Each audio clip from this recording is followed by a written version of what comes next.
Subiu a bola, está no ar. O Erge no Garrafão, o basquete além da opinião. O melhor e mais completo podcast universitário sobre basquete do Brasil. Aqui você irá escutar muito debate e informação sobre o melhor basquete do mundo, a NBA, e também sobre o basquete nacional. Chega mais, vem com a gente que vai começar o show. Eu sou Edu Souza e hoje aqui comigo, Thiago Mendes. Tudo bem, Thiago? Tudo sim. Melhor impossível, pô. Falar de basquete com meus amigos, mais importante ainda. E, pô, muito bem, tá tudo muito bem comigo. Com a gente aqui também está Fernando Melo. Tranquilo, Fernando? Pô, tudo certinho. Tô ansioso pra fazer esse debate com vocês, galera. E é isso. Vamos pra cima, rapaziada. E este é o episódio número 2 do Erge no Garrafão. Disponível no ateliê do podcast e na sua plataforma de streaming favorita. Já segue a gente e ativa o sininho. Sem mais delongas, começando com a NBA, vamos ao tema de hoje, o prognóstico para as finais. Na noite de ontem, tivemos o jogo 7 entre Miami Heat e Boston Celtics, com a vitória do Miami Heat, que avançou à final da NBA, vai enfrentar o Denver Nuggets, E Fernando e Thiago, o que vocês acharam do jogo 7 entre Miami Heat e Boston Celtics? Começando com o Fernando. Pô, então, cara, foi um jogo assim, A gente espera, por ser um jogo 7, ser um jogo disputado, E querendo ou não, era um jogo de certa relevância histórica, afinal o Boston Celtics estava perdendo de 3-0 e conseguiu empatar a série. E afinal, no caso, o jogo 7 seria decidido em casa, então a gente pensou que seria aquele jogo disputado e tudo mais, mas acabou que a gente viu uma certa dominância do Miami Heat desde o começo. Claro, a gente tem que levar em conta a lesão do Jason Tatum nos primeiros minutos de quadra, porém é aquilo, A gente sempre espera um jogo mais disputado e tal, mas foi um jogo bem tranquilo pro Miami. Eu achei a mesma coisa do Fernando. Tinha tudo para ser um jogaço disputado até o final, mas acabou que foi um domínio desde o começo do jogo por parte do Miami. Tudo bem, Jason Tatum se machucou, mas Jaylen Brown fez uma partida muito abaixo. Miami Heat contou com os destaques, Caleb Martin, Jimmy Butler. Todo mundo jogou muito bem, coletivamente, individualmente, todo mundo jogou muito bem. E, estão na final porque mereceram. Abriram 3-0, deixaram empatar, mas jogaram fora de casa, fizeram o trabalho de casa, não? Acho que sim. E estão na finais por méritos. E o que vocês esperam, dessa final entre Miami Heat e Denver Nuggets, Lembrando que é a primeira final que o Denver chega, na sua história, é estreante em finais, e o Heat já tem uma experiência, É um time campeão e tudo mais, e o que vocês esperam, O que vocês projetam para esse confronto?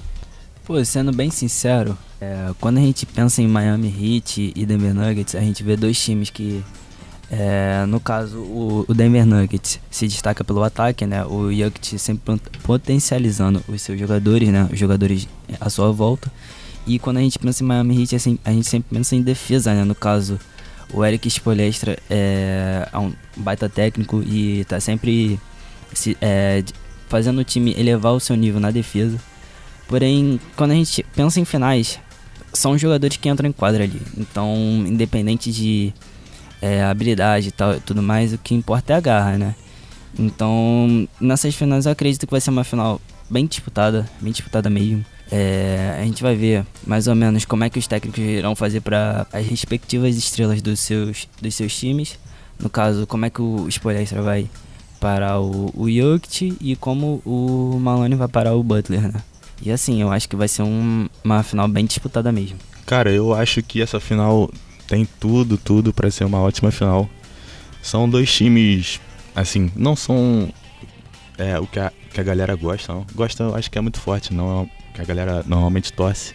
Mas, são dois times muito atrativos de se ver jogar.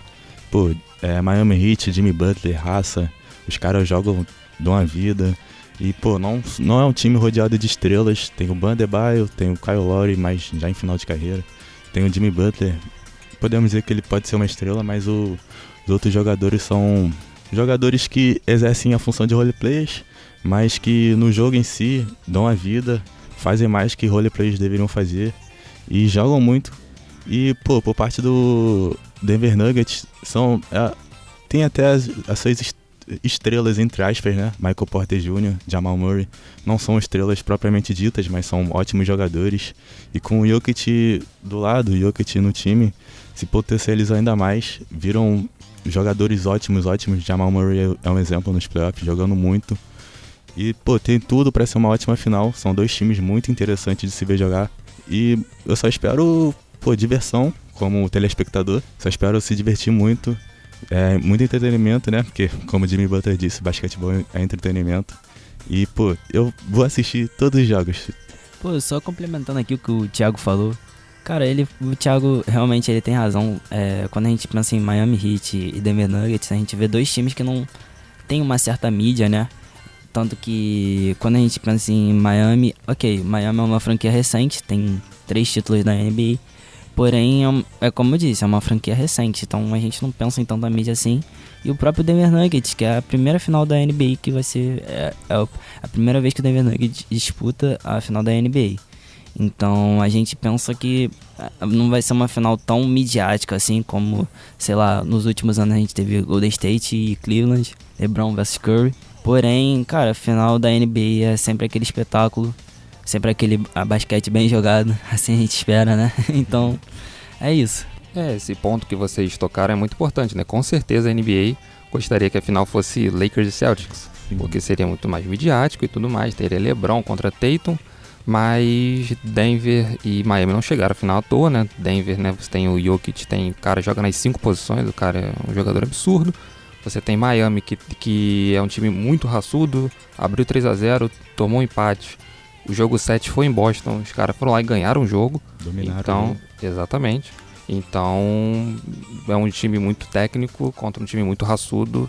Vai ser uma final fantástica. E essa final, acho interessante notar essa parte do retrospecto em finais. Eu acho interessante a gente ver isso, porque é a primeira final do Denver, mas não é a primeira final do Miami. Miami vem chegando a finais desde o início da década de 2010. Chegou na final na bolha, deu um trabalho pro Lakers. Não era um time como hoje, rodeado de estrelas.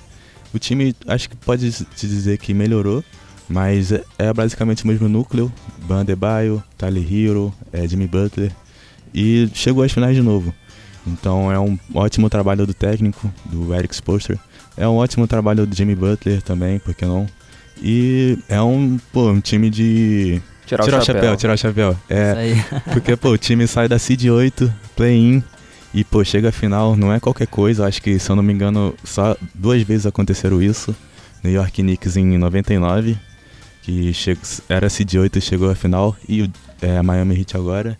E, também o Houston Rockets, não podemos esquecer. Não Seed 8, mas o Houston Rockets é o time com a pior campanha da NBA na temporada regular. Assim, chegando nos playoffs, claro, a ganhar um título da NBA, né?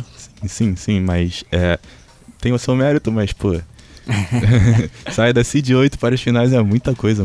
Não, com certeza. Não, e isso que o Thiago tava falando é importante, né? Esse negócio da NBA, desses times com, como eu posso dizer, menos destaques, assim, você vê essa evolução. Cara, o Denver é um time que, se você observar bem, não tem tido tanto sucesso nos playoffs nos anos passados, né? Mesmo com o Jokic sendo uma estrela, completamente absurda, um jogador do mais alto nível, o Denver não tava sempre parando no segundo round, primeiro round e tudo mais, até mesmo pelo fato de não ter companheiros à altura que consigam complementar o Jokic. Mas agora, com o Jokic no seu auge praticamente, podendo assim dizer, elevando o patamar de todos os jogadores ao redor do time, a gente percebe que isso é muito importante, né? E como isso vai ser um fator determinante para chegar nas finais com confiança, né? Olhando um pouquinho agora de volta, né, para a final da Conferência Leste, como vocês avaliam o desempenho das estrelas Jimmy Butler e Jason Tatum? É verdade, né, que o último jogo do Tatum foi um desastre, né, porque ele teve uma lesão muito cedo logo no começo do jogo. O Butler também fez algumas partidas abaixo do que ele poderia, né? Queria que vocês avaliassem o desempenho deles ao longo de toda a série, né? Eu tenho uma opinião polêmica. Assim, a princípio, acho que o Jimmy Butler fez uma grande atuação contra o Milwaukee Bucks. Jogou pra caramba mesmo. Contra o New York Knicks ele jogou bem, Mas agora contra o Boston Celtics, ok, nos 3 primeiros jogos, que no caso o Miami Heat abriu 3-0 contra o Boston, o Butler jogou bem, porém na hora de fechar o caixão, né, podendo assim dizer, faltou um pouco dele assim, tanto que, na minha opinião, ele era até o melhor jogador dos playoffs até aquela série contra o Boston. Aí ali ele já deu uma decaída de nível. E aí faltou isso, né? E no caso do Jason Tatum é um caso complicado, porque ele é a super estrela mais inconstante da NBA, na minha opinião. Assim, podendo assim se dizer, né? Porque Jason Tatum, ou ele vai chegar no seu time e meter 50 pontos, assim, você não vai nem saber o que ele atingiu, né?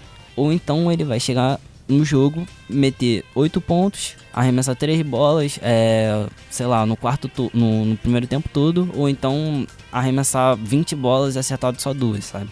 Então, assim, ele é bem constante mesmo. Porém, é aquilo, quando ele tá imparável, é difícil.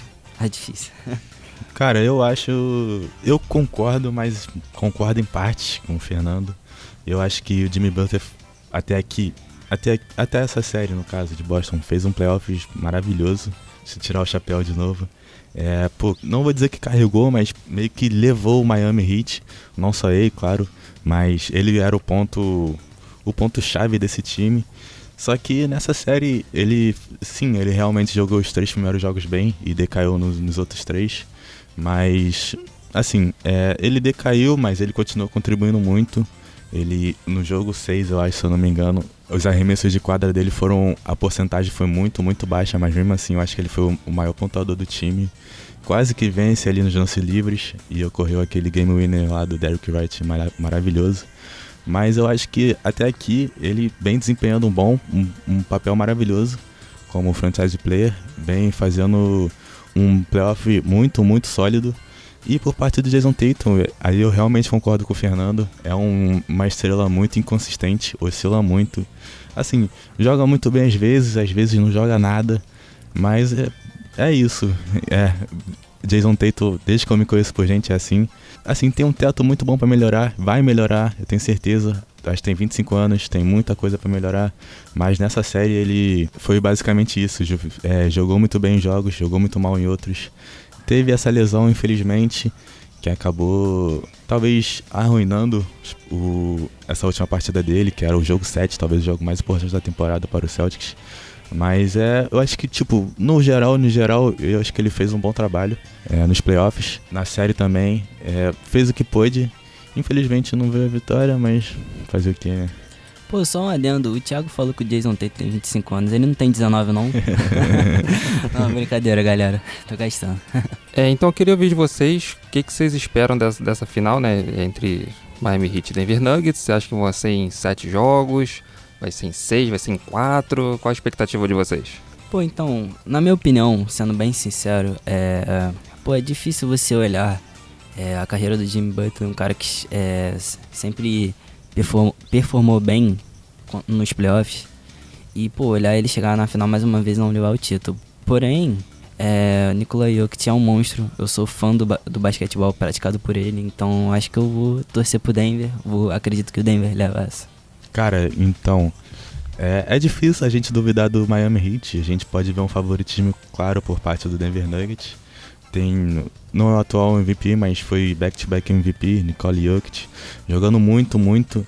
A gente vê peças maravilhosas, Jamal Murray, Michael Porter Jr., Aaron Gordon. A gente vê que o Denver Nuggets talvez seja o time mais sólido, mas você vê a campanha do Miami Heat, você vê que eles são muito raçudos e vê que você não pode duvidar deles. Ganharam da melhor seed melhor recorde da NBA dessa temporada. E eu acho que se eles chegarem aqui, eles vão fazer barulho nessa final. Mas eu chutaria Denver em 6. Achei que ele ia jogar, Miami. Não sei o que é Miami.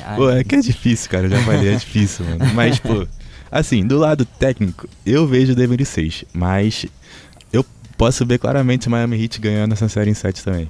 Não, faz sentido. Assim, eu também penso assim, na minha mente é Denver, mas no coração talvez o Miami. Sim. É a hora então do nosso quadro Hot Takes.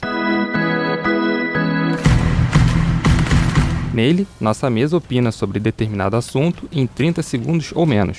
Vamos lá! Quem você escolheria para liderar uma franquia? Jimmy Butler ou Jokic? Sendo bem sincero, eu escolheria o Jokic pelo fato de ser um jogador monstruoso, 2 vezes MVP e tudo mais, mas também pelo fator principal dele potencializar os jogadores que estão à sua volta. Cara, atualmente não. Eu escolheria o Jokic em todos os casos. É um jogador back-to-back MVP, como eu já disse. O Jimmy Butler é um jogador maravilhoso, mas, já tem 33 anos, não tem uma carreira como o Jokic teve. E eu escolheria o Jokic sem pensar 2 vezes. Com o resultado da loteria do draft, já é possível afirmar. Victor Wembanyama será jogador do San Antonio Spurs. Agora é com vocês.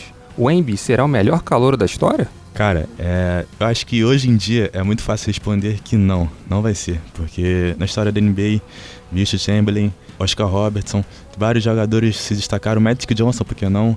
Foi Finals MVP sendo calouro. E Blake Griffin, o último calouro a ser All-Star. Eu acho que o Wembanyama não consegue chegar nesse nível não. Na minha opinião também, eu acho que nessa eu vou estar do lado do Thiago também. O Wemby, ele tem potencial para ser um dos maiores calouros da história e também um dos maiores jogadores da NBA, por que não? Só que quando você tem na história jogadores como Oscar Robertson, assim como o Thiago falou, que teve quase média de triplo-duplo na sua primeira temporada, eu acho meio bizarro alguém bater isso, então eu acho bem difícil. O Los Angeles Lakers precisa de uma reformulação para a próxima temporada? Sendo bem sincero, na minha opinião, reformulação não. Eu acho que precisa da adição de outras peças. No caso, o Lakers sofreu bastante no quesito armador, né? No caso, o D'Angelo Russell, na série contra o Denver Nuggets, chegou a ser negativo em quadra. Então, eu acho que a adição de algumas peças pode ser o que o Lakers precisa para ser forte nos playoffs da próxima temporada. Cara, eu acho que... Eu concordo com o Fernando. Eu acho que uma reformulação é uma parada muito mais pra frente. Eu acho que o Lakers precisa de continuar com o seu núcleo, trazer mais peças confiáveis, porque o D'Angelo Russell se mostrou nada confiável nesses playoffs. Mas eu acho que o Lakers precisa não se reformular, mas se ficar mais forte. Não com uma reformação, mas sim com jogadores novos. Se existisse o prêmio de MVP dos playoffs, quem seria o vencedor em 2023? Cara, eu falei no debate, não tem jeito. Jimmy Butler vem jogando muito, vem carregando. Carregar é muito forte, mas vou assim dizer, vem carregando o Miami Heat desde o play-in até as finais. Tá jogando muito, tá sendo referência no ataque, na defesa. E pra mim, tá sendo o MVP dos playoffs. Na minha opinião, né, fica difícil, parece que até que a gente tá... só falando do mesmo jogador e tudo mais, mas eu acredito que o Nikola Jokic é um pivô ter média de triplo-duplo. Já é bastante difícil, na verdade é bem raro na NBA. Agora, o cara fazer isso em quase todos os jogos do playoffs, pra mim chega a beirar o absurdo. Então eu acredito que o MVP das playoffs 2023, no caso, seria o Jokic. Para fechar, qual time decepcionou mais nesses playoffs? Cara, é impossível não falar o Milwaukee Bucks. Desculpa a direção, desculpa aí, Maurício.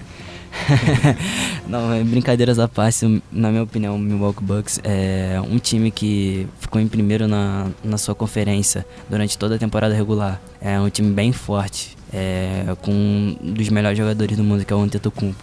E chegar nos playoffs e tomar de 4-1 do Miami Heat, que no caso era seed 8, é bem complicado mesmo. Pra mim é o Bucks.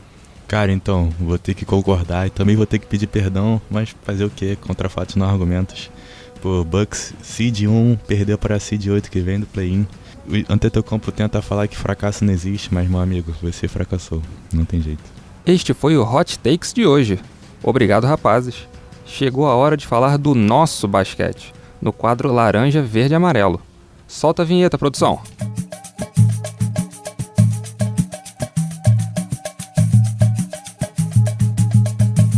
Vamos lá, vamos falar um pouco do basquete nacional. E assim como na NBA, o NBB também está em tempo de finais. No momento em que gravamos este episódio, já aconteceu o jogo 1 entre SESI Franca e São Paulo, com vitória do Tricolor na casa do adversário. Vocês acham que esse jogo 1 apontou o favorito? Sendo bem sincero, é complicado você falar que o São Paulo é favorito depois de toda a temporada histórica do Franca, né? Assim, o Franca foi o time que chegou até os playoffs até então, né? Invicto, no caso não perdeu nenhum jogo, porém nos playoffs vem decaindo bastante, podendo assim se dizer. Perdeu pro Unifacisa, perdeu pro Minas, no caso, teve partidas disputadas, né, com ambos os times e, assim, é complicado você falar que o São Paulo é favorito com o Franca, tendo o Franca como adversário, porém, o São Paulo, ao contrário do Franca, mostrou potencial nos playoffs mesmo. Fez boas partidas contra o Flamengo e tudo mais, e, assim, é difícil apontar o favorito. Cara, então, eu concordo com o Fernando, é difícil a gente duvidar do Franca. Mas 32 vitórias, nenhuma derrota, isso é, pô, coisa linda, histórica. Mas, pô, assim como o Fernando disse, nos playoffs decaiu muito. Todas as séries que jogou foi forçado a 5 jogos. Perdeu, acho que 4 vezes nos playoffs todos. 5 agora com essa derrota na final. Bem, assim, podemos dizer que decepcionando, apesar de estar na final. Porque a gente, com certeza, não esperava isso de um time que ganhou 32 vezes e terminou a temporada invicto.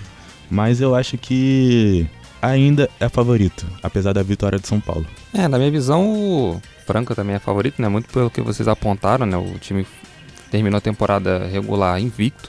É um feito, né? Simplesmente absurdo. Mas eu acho que eles chegam um pouco cansados, do ponto de vista físico, chegam um pouco cansados, né? Porque eles enfrentaram a Unifacisa nas quartas de final, foi 3-2. E, né, a Unifacisa fica em Campina Grande, na Paraíba, então eram viagens longas. E foi uma série que foi até o final, né, 3-2. Contra o Minas também foi um 3-2, né, e o Minas era um time melhor do que a Unifacisa e tudo mais. E também foi pro 5º jogo. Por outro lado, São Paulo teve uma vida, assim, um pouco mais fácil, né, porque eles pegaram o Pinheiros com um bom time, mas praticamente não teve viagem, né, e foi 3-1. Não chegou ao 5º jogo contra o Flamengo. Foi uma varrida humilhante para o time do Flamengo, né, que nunca foi varrida na história do NBB. É complicado. O ADM ele já tá... Foi uma Marícia. Foi uma varrida mesmo. Então o time disputou 7 partidas até agora. Então o Franca disputou 10. Então, até o jogo 1, né? Então eu também acho que o Franca é favorito, mas talvez o aspecto físico pese, né, bastante pra final. E no jogo 1, pelo menos, eu vi jogadores que não tinham se destacado até então, como o Sivert do São Paulo, né, que fez, se não me engano, 30 pontos. 30 pontos. Né? Exatamente. Então, talvez esses jogadores que não são estrelas, né, como Marquinhos e tudo mais, possam desequilibrar para o São Paulo, que eu acho que tem boas chances, embora o Franca seja o favorito. Pô, e fazendo uma adenda aqui, pô, que timaço tem o Franca, hein? Caraca, jogadores como Mariano, Lucas Dias, jogadores que conseguem pontuar de qualquer lugar da quadra, partir pra dentro, pegar rebote, cara, o Franca realmente tem um timaço. E aí, agora vocês estão mudando minha cabeça, talvez. Eu acho que o Franca seja favorito, sim. Pô, mas tem que falar pra eles que eles são favoritos, né? Porque jogando playoff do jeito que tá jogando, perdendo, e indo pra série 5 jogos, talvez eles estejam meio psicologicamente abalados, mas acho que eles têm tudo pra ser campeão, sim. Pô, eu acho que isso se encaixa muito no que o Eduardo falou, né, na questão física. Cara, acho que praticamente quase todas as séries eles tiveram um embate muito... podendo se dizer, de tipo, a série chegar a 4 jogos, 5 jogos, realmente foi bastante cansativo pro Franca. Um outro detalhe que eu vi no jogo 1, né, entre São Paulo e Franca, que o São Paulo foi bem inteligente ao jogar contra o Franca, né? Por exemplo, o Flamengo, quem acompanha os jogos do Flamengo no basquete sabe que é bola de 3, se não cai é bola de 3, se não cai, e fica nisso. Não é um jogo inteligente. Se cai, ótimo, melhor dos mundos. Se não cai, você vai ter um dia complicado. São Paulo não. São Paulo infiltrava, procurava uma falta, e uma coisa também que eu muito tempo que eu não via, que era o Franca incomodado. Assim, quando o São Paulo tomou a liderança, né, tomou a rédea do jogo, e o Franca viu que não estava conseguindo, aí começou a reclamar com o juiz, a reclamar entre si, a reclamar... Então, assim, eu achei muito curioso como o time do Franca desestabilizou, porque eles não estão acostumados a jogar atrás no placar. Acho que isso entra no fator psicológico que eu falei. Você ganha 32 jogos na temporada regular, você definitivamente não está acostumado a perder.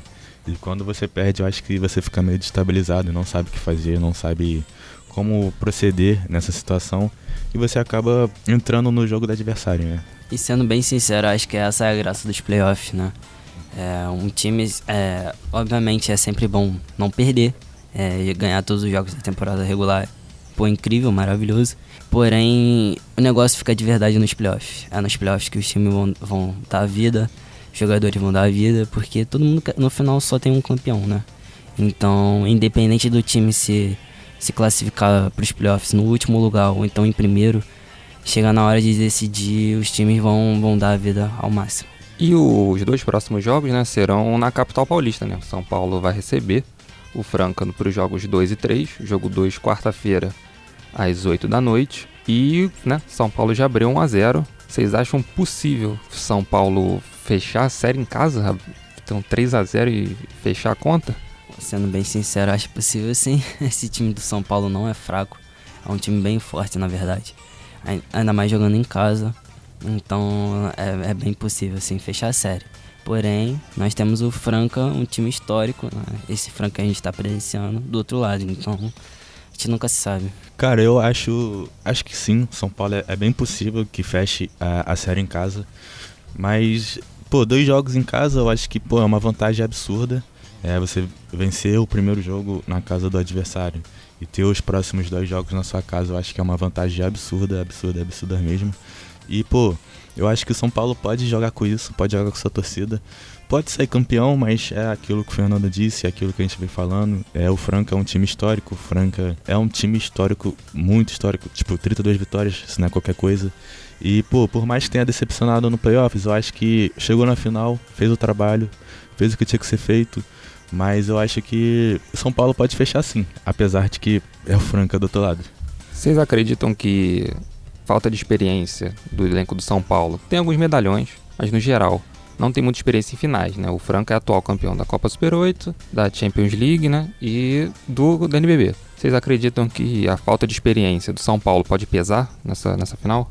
Sim. Se eu não me engano, o São Paulo está no mesmo, na mesma situação que o Denver, né? Nunca tinha disputado uma final da NBB. Então, isso com certeza faz diferença. Você disputar uma final pela primeira vez é diferente. A pressão, o fator psicológico e tudo mais, até o embate físico, tudo é elevado ao mais alto nível do jogo. Então, o fato do São Paulo nunca ter disputado uma final da NBB pesa realmente. Já contra o Franca, que é um time, de certa forma, um pouco mais experiente, vai saber administrar melhor, então realmente vai ser uma final bem disputada. Cara, eu acho que pode pesar sim, pode pesar, acho que até muito, mas eu acho que eles já começaram com o pé direito, já ganharam a primeira, talvez a partida mais difícil até agora, porque é fora de casa. Na casa do atual campeão das Copas que você disse. Eu acho que é um passo muito importante e daqui pra frente é administrar, é continuar na mesma pegada e, assim, pode pesar, mas se eles forem bons, eu acho que não deve pesar tanto. Lembrando que o São Paulo ampliou a capacidade do ginásio dele, né? Porque a Liga Nacional de Basquete, né, a LNB, exige um mínimo de 4.000 lugares pro público nas finais, né? Então eles expandiram, colocaram arquibancadas temporárias e removeram arquibancadas fixas e colocaram, né, outras temporárias para poder ampliar e atender a demanda da LNB. Então, né, promessa de casa cheia, né, porque o São Paulo é um time, é um clube de futebol, mas tem uma torcida massa, né, torcida muito grande, então bem provável que os 4.000 lugares sejam ocupados na quarta, né, que é o jogo 2, quarta noite, e no próximo sábado, dia 3 de maio, quando será realizado o jogo 3. Esse fator de torcida é bem forte, cara. Aqui no Brasil a gente tem uma cultura, das pessoas quando se apegarem ao esporte ser realmente fanáticas ao ponto de torcer, vaiar os jogadores dos outros times, algo que não é tão comum lá fora. Então, assim, o fato do São Paulo realmente lotar o seu estádio vai formar realmente um caldeirão, então vai ser bastante complicado pro Franca. Qual a expectativa de vocês para essa final? Vocês acham que será em 4 jogos, em 5 jogos? E quem leva? O Franca vai ser bicampeão nacional ou o São Paulo vai levantar o título da NBB pela primeira vez? Eu acho que vai ser em 5 jogos mesmo. Vai ser uma final bastante disputada, como eu já falei antes. Vai ser... O Franca vai tentar ao máximo, tentar tirar essa desvantagem. Então vai ser uma final bastante disputada, mas eu acredito que o Franca vai ganhar, até mesmo para poder coroar essa temporada histórica que eles fizeram. Cara, então, eu acho que o Franca vem em jogos de 5 partidas nos playoffs. Eu acho que tem tudo para ganhar em 5. até em menos, quem sabe. Mas eu acho que a gente pode relembrar o caso do Golden State, eu acho que 2016, que terminou a temporada 73-9. Ganhou a maioria, foi temporada recorde, mas quando chegou na hora do vamos ver, acabou perdendo. E, pô, acho que o Franca não pode dar esse mole. Não, assim, seria bom pra parte do São Paulo, seria, né? Claro, por que não? Mas eu acho que, do ponto de vista histórico, acho que seria mais bonito de se ver um time invicto campeão do que um time invicto como o Golden State não foi invicto, mas por temporada recorde, também como o Franca, perder na final. Eu concordo com vocês. Além da questão da histórica, né, da temporada regular invicta, né, mais de 40 partidas invicto, mesmo que eles não ganhem o título da NBB, será uma temporada vencedora, né, porque eles levaram a Copa Super 8 em cima do Flamengo e também a Champions também em cima do Flamengo. Mas se eles ganharem o NBB, vai ser, né, a tríplice coroa. Isso aí. Então, pô, vai coroar, assim, vai ser a temporada dos sonhos, assim, coisa de roteiro de filme mesmo, do Franca, né, porque eles já conseguiram muita coisa, obviamente, mas o título do NBB seria, né, a cereja do bolo, francano, coroaria uma temporada fantástica, né. Isso aí. Inclusive, eu queria falar que, eu vou até mandar pra eles, eu tenho uns amigos que são de São Paulo e são torcedores do Franca e... Eu comentando os jogos de basquete com eles falaram bem animados sobre esse time, que nunca viram um time tão forte quanto esse. Então isso realmente vai pesar muito. Vamos então para as considerações finais. Algum recado final, Fernando? Só queria agradecer mesmo pela oportunidade, direção e tudo mais. Bater esse papo descontraído com vocês é sempre bom, né? Falar um pouco do basquete, né? NBA, NBB é sempre bom demais, então... Realmente é só agradecer, galera. Pô, também só tenho a agradecer. Amei a oportunidade de falar basquete, muito bom. Falar basquete com os amigos, melhor ainda. Oportunidade muito boa. Aproveitei muito, gostei muito. Espero poder participar mais vezes. Não larga da gente não, galera. Espero que tenham gostado. Eu gostei pra caramba de fazer. E é isso, basicamente. Siga @esportepop lá no Twitter. Caraca!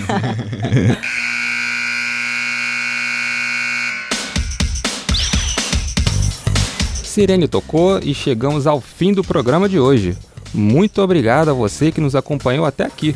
Segue a gente que tem muito UERJ no Garrafão vindo por aí. Compartilhe esse episódio com todos que gostam de basquete e até a próxima. Este podcast é uma realização do Audiolab da UERJ, com coordenação geral de Felipe Mostaro, roteiro, produção e direção de Maurício Luz, trabalhos técnicos de Marta Estumano, edição de Ramon Lemes. Esperamos vocês no próximo episódio. Tem coisa boa por aí, segue a gente.